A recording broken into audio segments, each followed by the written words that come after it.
12वीं और 13वीं सदी में दिल्ली के सिंहासन पर दिल्ली सल्तनत का राज था। सुल्तान ने अपनी शक्ति बढ़ाने के लिए कई बार मेवाड़ पर आक्रमण किया। इन आक्रमण में से एक आक्रमण अलाउद्दीन खिलजी ने सुंदर रानी पद्मावती को पाने के लिए किया था। ये कहानी अलाउद्दीन के इतिहासकारों ने किताबों में लिखी थी ताकि वो राजपूत प्रदेशों पर आक्रमण को सिद्ध कर सके। कुछ इतिहासकार इस कहानी को गलत बताते हैं क्योंकि ये कहानी मुस्लिम सूत्रों ने राजपूत शौर्य को उत्तेजित करने के लिए लिखी गई थी। आइए इसी की पूरी कहानी आपको बताते हैं। रानी पद्मावती के पिता का नाम गंधर्वसेन और माता का नाम चंपावती था। रानी पद्मावती के पिता गंधर्वसेन सिंहल प्रांत के राजा थे। बचपन में पद्मावती के पास हीरामणि नाम का बोलता तोता हुआ करता था, जिसके साथ उसने अपना अधिकतम समय बिताया था। रानी पद्मावती बचपन से ही बहुत सुंदर थी और बड़ी होने पर उसके पिता ने उसका स्वयंवर आयोजित किया। इस स्वयंवर में उसने सभी हिंदू राजाओं और राजपूतों को बुलाया। एक छोटे प्रदेश का राजा मलखाल सिंह भी उस स्वयंवर में आया था। राजा रावल रतन सिंह भी पहले से ही अपनी एक पत्नी नागमती होने के बावजूद स्वयंवर में गया था। प्राचीन समय में राजा एक से अधिक विवाह करते थे ताकि वंश को अधिक उत्तराधिकारी मिले।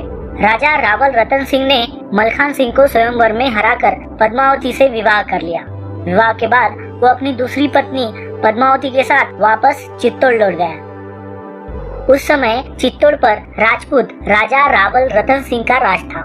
एक अच्छे शासक और पति होने के अलावा रतन सिंह कला के संरक्षण भी थे।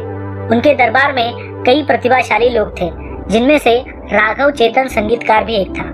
राघव चेतन के बारे में लोगों को ये पता नहीं था कि वो एक जादूगर भी है। वो अपनी इस पूरी प्रतिभा का उपयोग दुश्मन को मार गिराने में उपयोग करता था। एक दिन राघव चेतन का बुरी आत्माओं को बुलाने का कृत्य रंगे हाथों पकड़ा जाता है। इस बात का पता चलते ही रावल रतन सिंह ने उग्र होकर उसका मुंह काला करवाकर और गधे पर बिठाकर अपने राज्य से निर्वासित कर दिया। रतन सिंह की इस कठोर सजा के कारण राघव चेतन उसका दुश्मन बन गया। अपने अपमान से नाराज होकर राघव चेतन दिल्ली चला गया, जहाँ पर वो दिल्ली के सुल्तान अलाउद्दीन खिलजी को चित्तौड़ पर आक्रमण करने के लिए उकसाने का लक्ष्य लेकर गया। दिल्ली पहुँचने पर राघव चेतन दिल्ली के पास एक जंगल में रुक गया, जहाँ पर सुल्तान अक्सर शिकार के लिए आया करते थे। एक दिन जब उसको पता चला कि सुल्तान का शिकार दल जंगल में प्रवेश कर रहा है, तो राघव चेतन ने अपनी बांसुरी से मधुर स्वर निकालना शुरू कर दिया। जब राघव चेतन की बांसुरी के मधुर स्वर सुल्तान के शिकार दल तक पहुँचे, तो सभी इस विचार में पड़ गए कि इस घने जंगल में इतनी मधुर बांसुरी कौन बजा सकता है। सुल्तान ने अपनी सैनिकों को बांसुरी वादक को ढूंढ कर लाने को कहा। जब राघव चेतन को उसके सैनिकों ने अलाउद्दीन खिलजी के समक्ष प्रस्तुत किया, तो सुल्तान ने उसकी प्रशंसा करते हुए उसे अपने दरबार में आने को कहा। चालाक राघव चेतन ने उसी समय राजा से पूछा कि आप मुझ जैसे साधारण संगीतकार को क्यों बुलाना चाहते हैं, जबकि आपके पास कई सुंदर वस्तुएं हैं। राघव चेतन की बात ना समझते हुए खिलजी ने साफ साफ बात करने को कहा। राघव चेतन ने सुल्तान को रानी पद्मावती की सुंदरता का बखान किया, जिसे सुनकर खिलजी की वासना जाग उठी। अपनी राजधानी पहुंचने के तुरंत बाद उसने अपनी सेना को चित्तौड़ पर आक्रमण करने को कहा, क्योंकि उसका सपना उस सौंदर्य को अपने हरम में रखना था। बेचैनी से चित्तौड़ पहुंचने के बाद अलाउद्दीन को चित्तौड़ का किला भारी रक्षण में दिखा।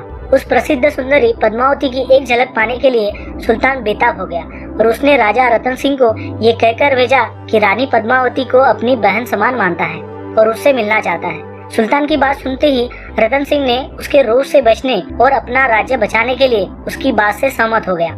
रानी पद्मावती अलाउद्दीन को कांच में अपना चेहरा दिखाने के लिए राजी हो गई। जब अलाउद्दीन को ये खबर पता चली कि रानी पद्मावती उससे मिलने को तैयार हो गई है, वो अपने चुनिंदा योद्धाओं के साथ सावधानी से किले में प्रवेश कर गया। रानी पद्मावती के सुंदर चेहरे को कांच के प्रतिबिंब में जब अलाउद्दीन खिलजी ने देखा, तो उसने सोच लिया कि रानी पद्मावती को अपनी बनाकर रहेगा।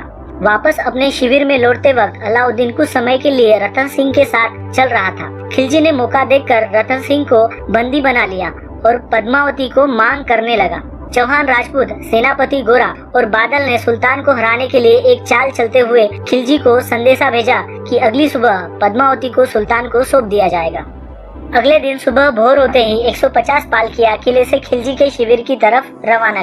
पालकियां वहां रुक गई जहाँ पर रतन सिंह को बंदी बना रखा था। पालकियों को देखकर रतन सिंह ने सोचा कि ये पालकियाँ किले से आई हैं और उनके साथ रानी भी यहाँ आई होगी। वो अपने आप को बहुत अपमानित समझने लगा। उन पालकियों में ना ही उनकी रानी और ना ही दासियाँ थी और अचानक से उसमें से पूरी तरह से सशस्त्र सैनिक निकले और रतन सिंह को छुड़ा दिया और खिलजी के अस्तबल से घोड़े चुराकर तेजी से घोड़ों पर किले की ओर भाग गए। घोड़ा इस मुठभेड़ में बहादुरी से लड़ते हुए वीर गति को प्राप्त हो गए, जबकि बादल रतन सिंह को सुरक्षित किले में पहुंचा दिया। जब सुल्तान को पता चला कि उसकी योजना नाकाम हो गई, सुल्तान ने गुस्से में आकर अपनी सेना को चित्तौड़ पर आक्रमण करने का आदेश दिया। सुल्तान की सेना ने किले में प्रवेश करने की कड़ी कोशिश की, लेकिन नाकाम रहा। अब खिलजी ने किले की घेराबंदी करने का निश्चय किया। ये घेराबंदी इतनी कड़ी थी कि किले में खाद्य आपूर्ति धीरे धीरे समाप्त हो गई। अंत में रतन सिंह ने द्वार खोलने का आदेश दिया और उसके सैनिकों से लड़ते हुए रतन सिंह वीर गति को प्राप्त हो गए। ये सूचना सुनकर रानी पद्मावती ने सोचा कि अब सुल्तान की सेना चित्तौड़ के सभी पुरुषों को मार देगी। अब चित्तौड़ की औरतों के पास दो विकल्प थे, या तो वो जौहर के लिए प्रतिबंध हो या विजयी सेना के समक्ष अपना निरादर सहे। सभी महिलाओं का पक्ष जौहर की तरफ था। एक विशाल चिता चलाई गई और रानी पद्मावती के बाद चित्तौड़ की सारी औरतें उसमें कूद गई और इस प्रकार दुश्मन बाहर खड़े देखते रह गए। अपनी महिलाओं की मौत पर चित्तौड़ के पुरुष के पास जीवन में कुछ नहीं बचा था। चित्तौड़ के सभी पुरुषों ने साका प्रदर्शन करने का प्रण लिया, जिसमें प्रत्येक सैनिक केसरी वस्त्र और पगड़ी पहनकर दुश्मन सेना से तब तक लड़े जब तक कि वो सभी खत्म नहीं हो गए। विजयी सेना ने जब किले में प्रवेश किया तो उनको राख और जली हुई हड्डियों के साथ सामना हुआ। जिन महिलाओं ने जौहर किया उनकी याद आज भी लोकगीतों में जीवित है।